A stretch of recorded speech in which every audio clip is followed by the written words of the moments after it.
যে শেখ হাসিনা বলছে না যে এখন 1 মাসের মতো টিকে কিনা, এমনি বলতেছে কাউন্টডাউন শুরু হয়ে গেছে। এটার মানে কি?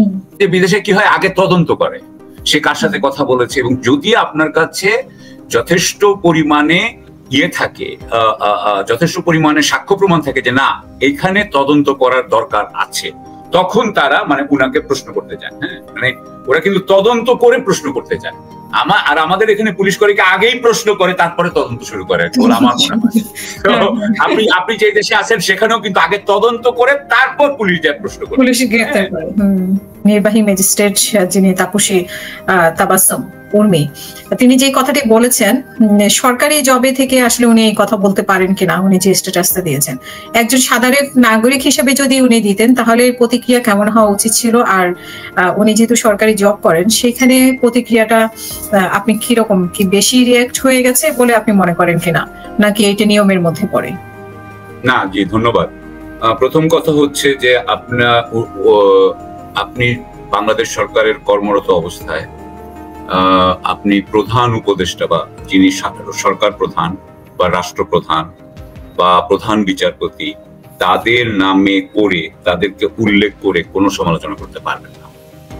আপনি কোনো পলিসি নিয়ে ডাইরেক্টলি সমালোচনা করতে পারবেন না। আপনি বলতে পারবেন না যে সরকারের এই পলিসি ভুল। আপনি বাংলাদেশের বর্তমানে সরকারি কর্মচারীদের যে আইন আছে সেই অনুযায়ী, আমার যদিও 18 পরে যেটা হয়েছে কিন্তু আগে থেকে আমি বুঝি যে এটাই মেইন ব্যাপার, এটা করা যাবে না। আপনি যদি এটা করেন তাহলে আপনি বিভাগীয় শৃঙ্খলা বিধির মধ্যে পড়বেন, অর্থাৎ বিভাগীয় তদন্ত, বিভাগীয় আপনার ওই হাজিরা দিতে হবে, হিয়ারিং হয় না হবে। তো আপনি আমি যদি আমার ব্যক্তিগত আমি যখন বুঝলাম যে আমি যদি সরকারের বিরোধিতা করতে চাই, সরকারের যদি আপনি বিরোধিতা করতে চান তাহলে আপনাকে সরকার থেকে আগে পদত্যাগ করতে হবে। কারণ বাংলাদেশে যেমন ধরেন হুইসেল ব্লোয়ার বলে অ্যাক্ট বলে আমেরিকাতে বা বিদেশে আছে, যে সেখানে হচ্ছে যে আপনি সরকারের যদি কোনো কাজে দেখেন যে সেখানে ব্যত্যয় হচ্ছে, সেখানে চুরি হচ্ছে বা সেখানে অন্য কিছু হচ্ছে যেটা জনগণ জানে না, জনগণের জানা দরকার, সেটা তারা বলতে পারে। কিন্তু এখানে কিন্তু সেটা না। আমাদেরকে আরেকটা জিনিস বুঝতে হবে যে এটা কোন কনটেক্সট থেকে হচ্ছে। এটা যদি একজন মানুষ তার যদি কোনো রাজনৈতিক এই মানে আমি যেটা বলতেছি ভদ্র মহিলা কে, এটাও কিন্তু আপনাকে বুঝতে হবে। এটা আপনি যদি এটা কিন্তু শূন্যে খালি করলে হবে না। হ্যাঁ, সেটা হচ্ছে যে আমরা যেটুকু জানতে পারছি সেটা হচ্ছে যে তার সাথে আওয়ামী লীগের একটা সংযোগ ছিল। এখন যারা যারা আপনার ওই লেভেলে কাজ করছে তাদের অনেকেরই আওয়ামী লীগের সাথে সংযোগ ছিল। তার যেই সামাজিক মাধ্যমে দেখা গেছে সে আওয়ামী লীগের পক্ষে, আওয়ামী লীগ সরকারের পক্ষে অনেক কথা এর আগেও লিখেছে। তো সুতরাং যে এইভাবে একটি দলীয় ধারণা পোষণ করছে তাকেও কিন্তু এখানে আসলে রাখা যায় না। আর বিশেষ করে আমি বলবো যে আমরা এই যে হাসিনার প্রেতাত্মা যে কথাটা বলছিলাম, হাসিনার প্রেতাত্মাটা কিন্তু উপরেও আছে নিচেও আছে। যারা আগে বসে আছে মানে ওর মতো এরকম স্ট্যাটাস দিয়ে, হ্যাঁ, এবং তারা বোধহয় ভিতরে কথা বলে দেখি এই মহিলা কিন্তু এটা বলার সাহস পাইছে। এটা বলার সাহস পেয়েছেন কেন? কারণ আমার মনে হয় যে ওদের মধ্যে এই ধরনের কথা হচ্ছে। আরেকটা হতে পারে যে আওয়ামী লীগের কারণেই সে কেউ তাকে বলেছে যে তুমি এটা বলো এবং বলে তুমি একটা ইয়ে করো, কারণ এরা তো কিছু করবে না। আসলে গেলে কি হবে, চাকরি যাবে, আমি তোমাকে টাকা দিচ্ছি, কথা। আওয়ামী লীগের পক্ষে তো এই মহিলাকে 1 কোটি টাকা দেওয়া কোনো ব্যাপার না, তাই না? 2 কোটি টাকা দেওয়া তো কোনো ব্যাপার না। তাহলে না তুমি এটা চালাই দাও, ওনার তো তোমাকে মারবেও না, কিছুই করবেন, তাই হবে। কোনো বিষয় না, মানে সে সারা জীবন বেতনটা পেত, সে বেতনটা এটা কোনো বিষয় না। এক্স্যাক্টলি এটা ওনাদের কাছে কিছুই না। সো আমি এখানে অনেক ইয়ে করছি, কারণ আপনাকে দেখতে হবে যে শেখ হাসিনা বলছে না যে এখন 1 মাসের মতো টিকে কিনা, এমনি বলতেছে কাউন্টডাউন শুরু হয়ে গেছে। এটার মানে কি? এই দুইটা কথার মধ্যে আপনি নিশ্চয়ই মিলটা দেখতে পাচ্ছেন। দুইজনের মধ্যে সুরের মধ্যে মিল আছে। তো এটা কারণটা কি কিছু একটা ওরা কুক আপ করার চেষ্টা করতেছে, সেইটারই কি এটা একটা আলামত? যাই হোক, আমার মনে হয় যে এটা ওই ওএসডি করলে তো বিভাগীয় শৃঙ্খলা বিধিতে আনা যায় না, সেই জন্য তাকে সাময়িকভাবে বরখাস্ত করা হয়েছে। সাময়িকভাবে বরখাস্ত করলে আপনি এখন তাকে বলা হচ্ছে যে এখন বিভাগীয় বিধির অধীনের যে মানে কার্যক্রম সেটার মধ্যে সে যাবে। যাক, থাকবে। এটা কতদিন ধরে চলবে? 3 মাস। আমার মনে হয় মানে অনেকেরই দাবি তাকে গ্রেফতার করা, আর তাকে গ্রেফতার করে এটাও তো জানা যায় যে কারা এই ধরনের আলোচনা করছে বা কাদের উস্কানিতে সেটা লিখেছে। মানে আসলে আমি যদি সাধারণভাবে বলি তাহলে হচ্ছে কি, যে বিদেশের যদি আমি চিন্তা করি, কূটনীতিক ছিলাম তো আমি, তো বিদেশের একটু ভাববই। সেটা হচ্ছে কি যে বিদেশে কি হয়, আগে তদন্ত করে সে কার সাথে কথা বলেছে, এবং যদি আপনার কাছে যথেষ্ট পরিমাণে থাকে, যথেষ্ট পরিমাণে সাক্ষ্য প্রমাণ থাকে যে না এখানে তদন্ত করার দরকার আছে, তখন তারা মানে উনাকে প্রশ্ন করতে চান। হ্যাঁ, মানে ওরা কিন্তু তদন্ত করে প্রশ্ন করতে চান। আর আমাদের এখানে পুলিশ করে কি আগেই প্রশ্ন করে তারপরে তদন্ত শুরু করে, আমার মনে হয়। তো আপনি যে দেশে আছেন সেখানেও কিন্তু আগে তদন্ত করে তারপর পুলিশ যায় প্রশ্ন করে, পুলিশ গ্রেফতার করে। রাইট, পুলিশ গ্রেফতার করে। সো আমাদের বলে আগেই গ্রেফতার করতে। আমার ওখানে একটু আছে, কিন্তু আমার কথা হচ্ছে যে এটার ভিতরে কি আছে এটা দেখা দরকার। নিশ্চয়ই তাদের মধ্যে এরকম আলোচনা আছে। আর উনি যেটা মানে উনি তো এখন অডিওতেই সবকিছু বলছেন, যেহেতু উনি সরাসরি বলতে পারছেন না, বা সরাসরিও বা উনি তো ভিডিওতে বলতেই পারেন, কিন্তু ভিডিওতে তো উনি বলছেন না। কেউ তো ওনার বক্তব্যকে তো আইন করে নিষিদ্ধ করা হয়নি। সো উনি সরাসরি বলতে পারেন এরকম অডিও, পরিকল্পিতভাবে অডিও ফাঁস করা থেকে। তো এটা ধারাও তো উনি যে হুমকি গুলো দিচ্ছেন যে পুলিশ বাহিনীকে উনি দেখে নেবেন যারা আওয়ামী লীগের বা ছাত্রলীগের উপর আক্রমণ করতেছে, বা এক মাঘে শীত জানা, এটাও কিন্তু একটা ধমক, মানে আগের মতোই একটা ধমকের সুরে উনি কথা বলছেন। তো এটার মধ্যে কোনো যৌক্তিকতা আছে বলে আপনি মনে করেন কিনা, যে এক মাঘে শীত জানা বা এক মাসও টিকবে না? না, এগুলো কিন্তু শেখ হাসিনার, এটা হচ্ছে উনার চরিত্র, আপনাকে বুঝতে হবে। এগুলা কিন্তু উনি নিয়ন্ত্রণ করতে পারেন না, উনি এইভাবেই কথা বলেন। এটা হচ্ছে উনার ভিতরের ইয়েটা। আমি আপনাকে বলতে পারি যে 2003 সালে আমি এক ভদ্রলোক আমাকে বলছেন, সিনিয়র কর্মকর্তা ছিলেন, রিটায়ার্ড করছেন।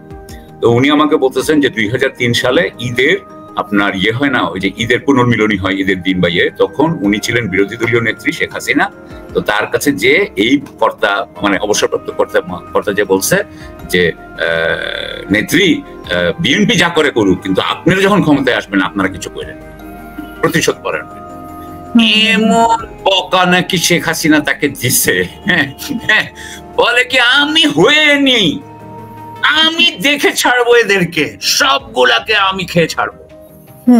এবং ওই কর্মকর্তা তো যিনি সবসময় মানে একটু পক্ষে থাকতে চান এই নেত্রীর, তিনি তো পুরা হাই হাই কি করে ফেললাম।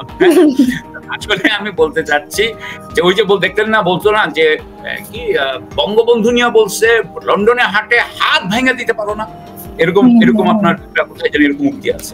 She is very violent in her talk, extremely violent. She is violent in her thought.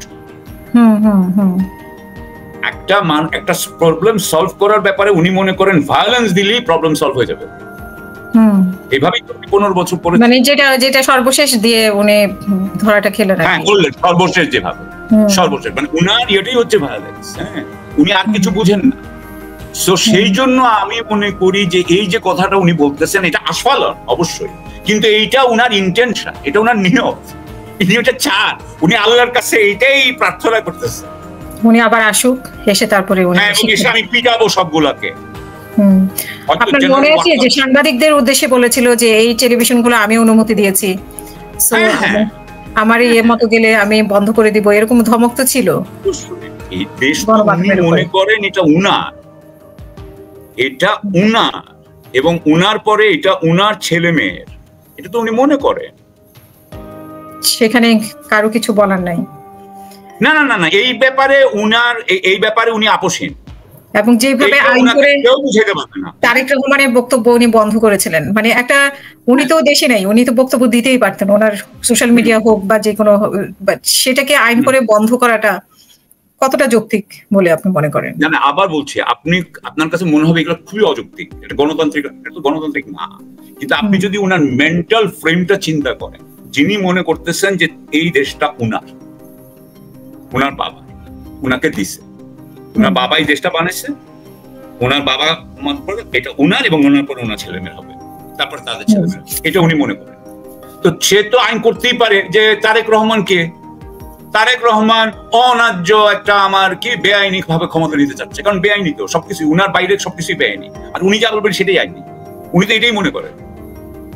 উনার কথাই আইন, her word was the law, তাই না? উনি তো মনে করেন উনি যা বলবেন সেটাই এক। তো আপনি ওনাকে যৌক্তিক বলতে পারবেন না।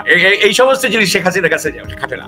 মানে এইসব অডিওতে যে উনি হুমকি ধুমকি দিচ্ছে এগুলোর মধ্যে কোনো যৌক্তিকতা অযৌক্তিকতার কোনো খুঁজে, মানে উনি ওনার লেভেলেই কথা বলছেন, যেটা উনি এক্স্যাক্টলি এবং সরে গিয়েও উনি একইভাবেই কথা বলছেন।